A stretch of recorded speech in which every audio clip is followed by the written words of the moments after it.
you will start accepting it in your mind. So by the time you finish accepting it, then your words will change. You start saying this, Ọlọ́run nìkan ló lè gbà yín báyìí.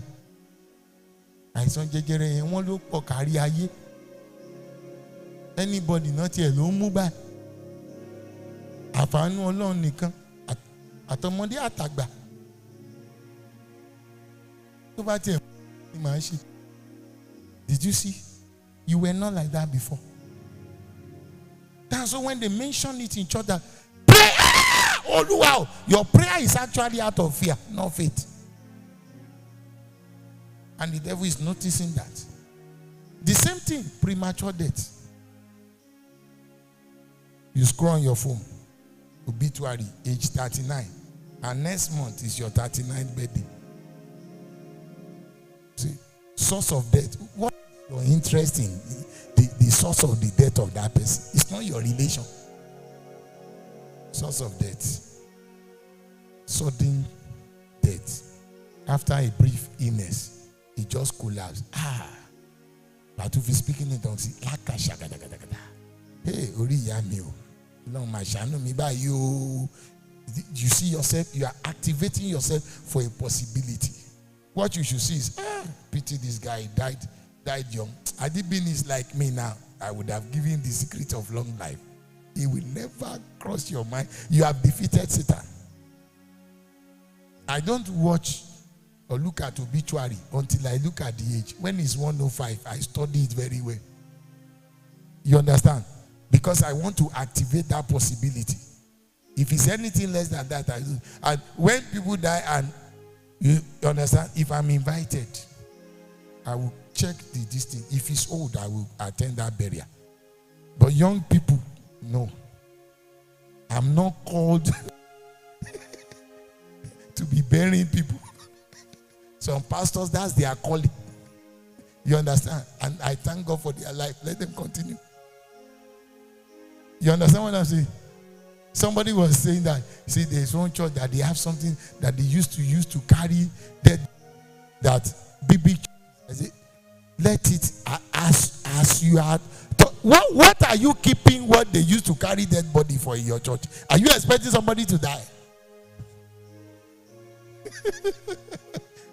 That's how the devil works. I am assuring you that is how it works. Look, I've been practicing this thing for 23 years. It cannot exact anything on you if you understand this principle. But the moment you break that system, it works on your mind, because your mind is your stronghold in this earthly realm. As a man thinketh in his heart, so is he. So is he. So is he. So is he. So shall he manifest.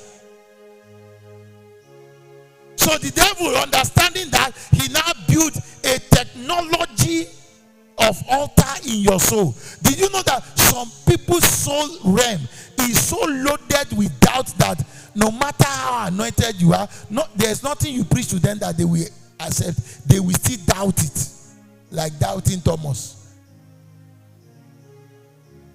And there was not so much that Thomas was able to do. Even though he was with Jesus physically, he witnessed the resurrection. He saw Jesus after death. He still doubted. That's why Jesus rebuked him. Thomas, you are seeing my hand like this with nails. He said, come and check it out, because I know what you are thinking. You are thinking that it is artificial. You are like that. The greatest miracle you believe that it was calculated. That is the devil deceiving you. And since you do not believe in that possibility, it can never become a reality to you. He said, do not conform anymore to the pattern of this world, with the way the forces of your father's house has wired your soul. Don't conform. That demonic appetite. Some of you have appetite from some demonic local soup. Am I right? That you cannot do without. You will find a way of preparing them. Even if they take you to America, you will look for it. If you don't look for it, you will feel like dying. There is something negative that food is activating in your life. You think it's ordinary better, it's demonic. Anything you find yourself that does not have any spiritual attachment and you find it difficult to detach from it, there is a system in your system that has been negatively activated on that thing. I prayed for a woman that had some incurable disease on her body system for about 33 years or thereabout. Now, the token of the altar that brought the affliction was done inside a pawpaw tree using her menstrual blood. Her boyfriend that she jilted took that thing to fight her. Are you getting what I'm saying? So now, just be smelling. That's just the nature of the thing. The thing will just swell up like this on her neck and everywhere. She will use perfume. It will still be smelling. So for her, God showed me something. And what did God show me? God showed me that she was the one who saw it. You know, at times when I lay hands on people, instead of me to be seeing vision, they will be the one seeing it. It's the prophetic dimension. It's just to convince them. So she was the one who saw a pawpaw tree by herself, and she saw how something was entered into that pawpaw tree that looked like a menstrual thing. She said it by herself, and I told her the interpretation of it. Then I asked her that, "Mommy, did you like pawpaw?" He said, "Pastor, pawpaw. See, I eat it every day. Even the one that is not ripe, I will eat it. As I am talking to you now, there is pawpaw in my fridge." I said, "All right, Mommy, you will not eat pawpaw again." She said, "No problem. Continue to smell." She stopped pawpaw, and those big incurable stuffs in her body disappeared within months.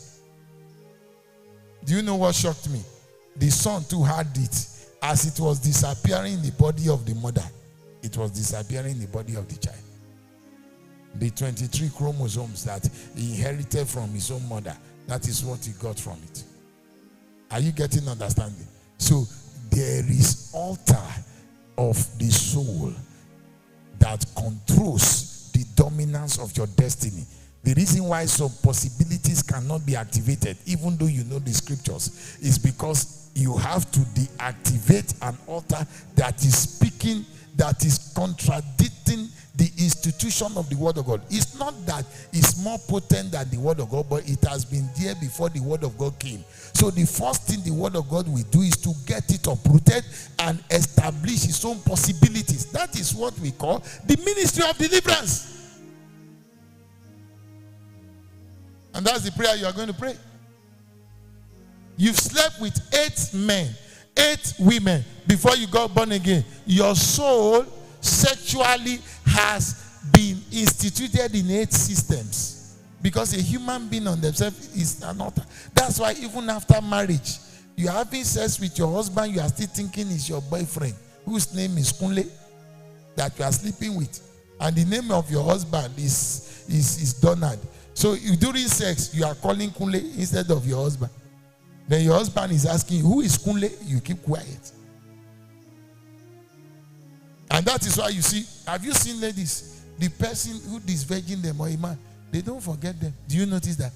They still love them even after their marriage, because a measure of their soul, the interaction, the first sexual interaction that entered into their sexual dimension of the soul. I hope I've taught you last week that you don't have sex with your body, you have sex with your mind. It's your soul. Attraction, big nyash, big breast, big, is it the body? What do you want to do? Is nyash edible? Why are people craving after what is not sweet? If it's fried now, you will understand why they are saying, maybe you say that because it has been, it's not, it's flesh now. It's just fat plus some dirty stuff mixed together. That's what you want to die because. But because it is a dimension, attraction is a product of a soulish interpretation of that particular thing. And that is why you see that there is variances in it. What attracts A refuse to attract B. Some people can kill themselves when a lady is light in complexion. Why some? It is the one that is as black as a charcoal that they like. and reasons they cannot explain, because a system has programmed it into them. So when you correct them not to do it, they can never depart from it. It was a system in the life of David, of how he was born, that was activated when he saw Bathsheba. I hope you know that, because he himself was an illegitimate seed from his father. His father saw his mother in the hotel, slept with her. So now that thing was stored up in his life, despite the fact that he was a great man of God. He was coming up, he is a very good king. At the junction of his establishment of peace, the devil brought that code to decode his life. And when he saw it, you would have asked yourself, why couldn't he resist that temptation? Was that the only woman he would ever see in his life? As a king, he can marry a damsel if he chose to do so. He can even order that they should go and check throughout the kingdom and look for him a virgin girl that is more beautiful than the wife of what's his name, Uriah. But he didn't do that.